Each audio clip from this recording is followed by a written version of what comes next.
जदि आपण नए यूजर अछंती ताले हम चैनल को सब्सक्राइब करंतु।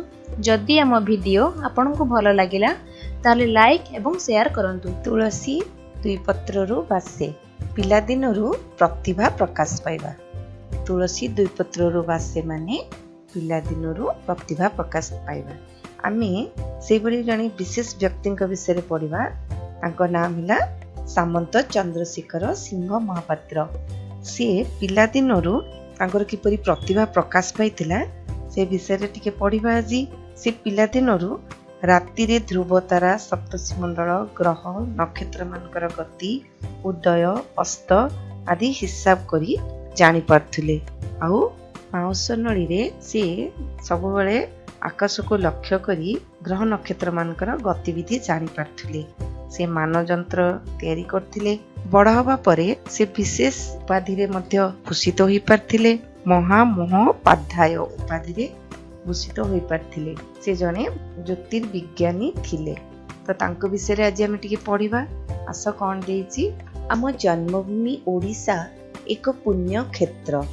एही माटीर नयागढ़ जिला अंतर्गत खंडपड़ा रे जने सुयोग्य संतान जन्म नहीं ओडिशा को महान करथिले। से हेले ओडिशार प्रथम ज्योतिर्विज्ञानी पठाणी सामंत। तांकर पूरा नाम थिला सामंत चंद्रशेखर सिंह महापात्र। आम जन्मभूमि ओडिशा एक पुण्य क्षेत्र। तुम जानिच आम ओडिशा बहुत श्रेष्ठ व्यक्ति माने जन्मग्रहण करथिले। सेही भली सेतिपई ताको आमे पुण्य क्षेत्र बोली कहू। एही माटीर नयागढ़ जिला अंतर्गत खंडपड़ा को जने गोटे ग्राम अछि। से ग्राम रे जने सुयोग्य संतान जन्मभूमि ओडिशा को महान करथिले। से हेले ओडिशार प्रथम ज्योतिर्विज्ञानी। तांको नाम कोन कहउतला पठाणी सामंत। तांकर पूरा नाम थिला सामंत चंद्रशेखर सिंह महापात्र। तुलसी दुई पत्ररु बासिला परी तांको प्रतिभा पिला बेलरु ही जणा पड़िथिला। छोट बेलरु से शून्य आकाश को देखिबा को भल पाउथिले। खंड खंड मेघमाला पवन स्पर्श रे आसी किपरि बदली जाउछंती ताकू से भल भाबरे निरीक्षण करुथिले। चाटशाली रे पढुथिबा बेले दल दल होई उडुथुबा पक्षी माननकु देखि आनंद रे कुरुली उठुथिले। केउ पक्षी केते बेगरे उडुछि, मेघ ओ पक्षी मध्य रे दूरता केते ताहा कौतूहल सह गणना करुथिले। खेळु खेळु आखि आगरे रंगीन काच धरी सूर्य को से देखिबाकू चेष्टा करुथिले। तुलसी दुई पत्ररु बासला परी पिला दिनरु तांकर प्रतिभा जणा पड़तिला। से छोट बेलरु कोन कोन करबाकू सब भल पाउतिले। से छोट बेलरु शून्य आकाश को सबवेले चाहि रहिबाकू भल पाउतिले। खंड खंड मेघमाला पवन स्पर्श रे आसिकी किपरि बदली जाउछंती ताकू से भल भाबरे देखुथिले। चाटशाली रे पढुथिला बेले दल दल होई उडुथुबा पक्षी मानकु देखिकी से बहुत खुशी हो जाउथिले। केउ पक्षी केते बेगरे उडुची, मेघ ओ पक्षी मानकर दूरता केते ताहा कौतूहल सह गणना करथिले। ताहा से खुशीर सह गणना करुथिले। खेळु खेळु आखि आगरे रंगीन काच धरी सूर्य को से देखिबाकू चेष्टा करथिले। अनेक समय रे कौनसी एक बरगछ निकट को जाई ता तळे बसुथिले। सूर्यंकर गति अनुଯାयी खंडिए काठी द्वारा गछर उच्चता कहिदे पारुथिले। रात्रि रे ध्रुवतारा सप्तर्षि मंडल ग्रह और नक्षत्र मानकर गति उदय और अस्त आदि समयर हिसाब तालपत्र रे लिखि रखुथिले। अनेक समय रे कौनसी गोटे गछ मूल से बसी रोते बहुत बहुत समय बसी रोते एवं चिंता करुथिले। सब बेले सूर्यंकर गति अनुଯାयी खंडिए काठी द्वारा गछर उच्चता को से कहीदे पारथिले। आउ कोन करि पारथिले। रात्रि रे ध्रुव तारा देखिछ केबे तुम ध्रुव तारा रात्रि रे तारा मन को लक्ष्य करिछो।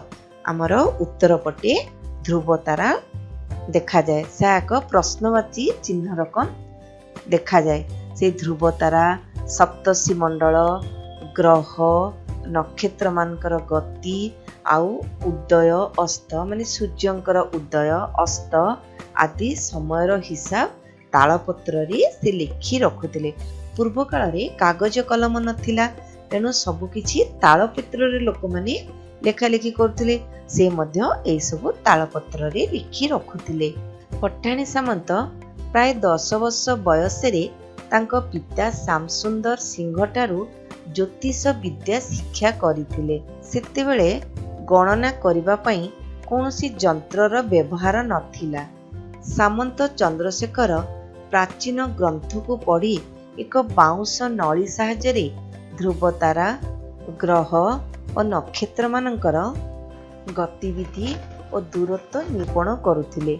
पठाणी सामंतक एभली आग्रह देखि लोके काबा हेउथिले। कहुथिले ए पिला दिने ना दिने जड़े बड़ ज्योतिर्विद होई देशर टेक रखिब। सतकु सत सेया ही हेला। दिने से बड़ होई सारा पृथ्वी रे पूजित हेले। पठाणी सामंत प्राय 10 वर्ष बयस जतले होइतिला, तांको पिता थिले श्यामसुंदर सिंह। तांको पाखरु से ज्योतिष विद्या शिक्षा करुथिले। सेतेबेले कोनोसी यंत्रपाति बाहरी नथिला। तांको बापा गणना करी सब लोक मानकु ज्योतिष शास्त्र विषय कहूतिले। मात्र से सामंत चंद्रशेखर प्राचीन ग्रंथ को पढ़ी एक बाउंस नली साहाय्य ध्रुवतारा, ग्रह और नक्षत्र मानकर गतिविधि और दूरत्व निरूपण करुथिले। एहाकु देखिकी लोक मानकु गणना करी कहा जाए। ए ग्रह नक्षत्र मानकर गतिविधि आदि को देखिकी गणना निरूपण करथांती। सेहि भली पठाणी सामंतकर एभली आग्रह देखि लोके काबा हेउथिले। कहूथिले दिने ना दिने से बड़ ज्योतिष शास्त्र रे पारंगमता हासिल करबे। सतकु सत सेया हैला। से बड़ होई दिने सारा पृथ्वी रे बड़ ज्योतिर्विद होई पारथिले। सारा पृथ्वी रे से पूजित हेले। पठाणी सामंतकर आउ एक अभ्यास थिला। निज घरटारू अन्य लोकंक घरर दूरता निज पाहुंडरे मापी हिसाब करी रखुथिले। सबुठारू आश्चर्य कथा हैला जे तांको घरर अगणा ठारू पुरी जगन्नाथ मंदिरर दूरता 151,200 पाउंड बोली गणना करिथिले। से खूब परिश्रमी थिले। कठोर साधना बलरे से एक मानचंत्र तैयारी करिथिले। ए जंत्र साहाय्य बड़ बड़ पर्वत और वृक्षर दूरता मापी पारुथिले। निजर असाधारण बुद्धि बलरे खंडिए बाउंस नली साहाय्य से सौरमंडल को मापी पारिथिले। काठ और बाउंस नली साहाय्य से जेउ सब जंत्र उद्भावन करिथिले से गुड़िकर नाम शंकु, खगोल और उलंबी चक्र आदि। एथि निमंते तांको महामहोपाध्याय उपाधि दिया जाइथिला। तांको द्वारा निर्मित सूर्य घड़ी आज भी रेभेन्सा कॉलेज हतारे शोभा पाउअछि। तांको गणना सूत्र अनुसरण रे एबे मध्य सूर्यपराग और चंद्रग्रहणर समय ठीक भावे निरूपण करा जाई पारुअछि। पठाणी सामंतकर पिलादिनर आउ एक अभ्यास थिला। से कौन करुथिले? सबुळे निज घर ठारू अन्य लोकर घरर दूरता निज पाहुंडरे, निज हाथ पापुली रे, निज पादर पाहुंडी रे मापी मापी हिसाब करी रखुथिले। सबुठारू आश्चर्य कथा हैला तांको घरर अगण ठारू पुरी जगन्नाथ मंदिरर दूरता मध्य से मापी पारथिले। जानिछ से केते परिश्रमी थिले। से जानि पारथिले तांको घरर अगणा ठारू पुरी मंदिरर दूरता 1,51,200 पाउंड बोली से कथा गणना करी जानि पारथिले। कठोर साधन बल से एक मानजंत्र मध्य तैयारी करि पारथिले। ए जंत्र साहाय्य बड़ बड़ पर्वत वृक्षर दूरता मापी पारुथिले। आउ कोन सब करुथिले? निजर असाधारण बुद्धि बल खंडिए बाउंस नली साहाय्य से सौरमंडल को मध्य मापी पारिथिले। काठ और बाउंस नली साहाय्य से जेउ सब जंत्र उद्भावन करथिले सेगुड़िकर नाम कोन जानिछ? शंकु, खगोल, उलंबी चक्र आदि। एही सब जंत्र उद्भावन करथिबा पई तांकु महामहोपाध्याय उपाधि मध्य दिया जाइथिला। तांको द्वारा निर्मित सूर्य घड़ी आज भी रेभेन्सा कॉलेज कोठी अछि जानिछ? कटक रे रेभेन्सा कॉलेज हतारे एई सूर्य घड़ी शोभा पाउची।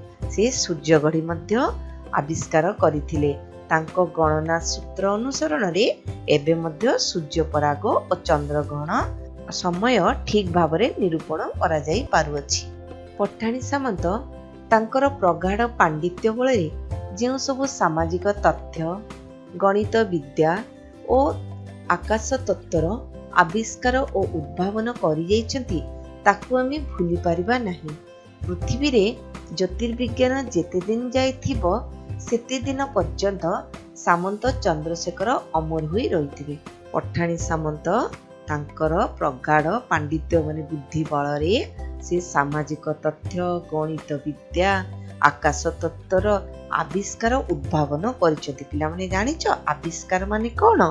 जहा आगरु अछि किंतु केही जानि नाहंती सेही परि जिनिसकु खोजी लोकंक पाखरे परिचित कराई पारले ताहाकु कुहा जे आविष्कार। आउ उद्भावन माने कोन?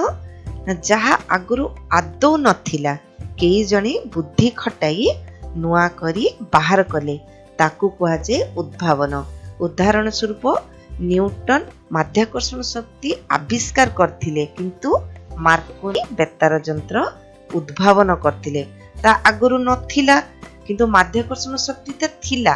पृथ्वीर माध्याकर्षण शक्ति थिला हमर किंतु ताकू से आविष्कार करिकि लोकंको लोचनको आनिले बा लोकंको जणाई पारले जे पृथ्वीर माध्याकर्षण शक्ति अछि। किंतु मार्कोनी बेतार यंत्र उद्भावन करथिले। बेतार यंत्र कोन हमर थिला माने रेडियो रेडियो रेडियो हमर नथिला से नुआ करी उद्भावन कले तो सेटा को आमे कहबा उद्भावन। एई भली बहुत आविष्कार और उद्भावन करि जाइछि तांकू आमे केबे भूली परिबा नाही। पृथ्वी रे ज्योतिर्विज्ञान जेते दिन जाइथिबो सेते दिन पर्यंत से लोकंक पाखरे पूजित हेउतिबे। से आमानक पाखरे अमर होई होइतिबे। तो पठाणी सामंत विषय रे आमे जानिले। तमे भी एई भलिया दिने तांकरी भली प्रतिभावान हेई परिबो जदि तांकरी भली कष्टसाध्य एवं तांकरी भली परिश्रमी एवं तांकरी भली आग्रह रहिबो तमे भी दिने ना दिने पठाणी सामंत भलिया बड़ ज्योतिर्विद वैज्ञानिक होई परिबो। तेणु तमे भी पिला दिनरु सेई भली चेष्टा करिबा उचित।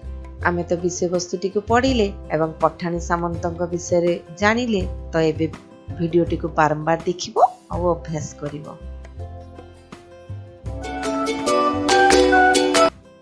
यदि आपण नुआ यूजर अछंती ताहले आम चैनल को निश्चय सब्सक्राइब करंतु।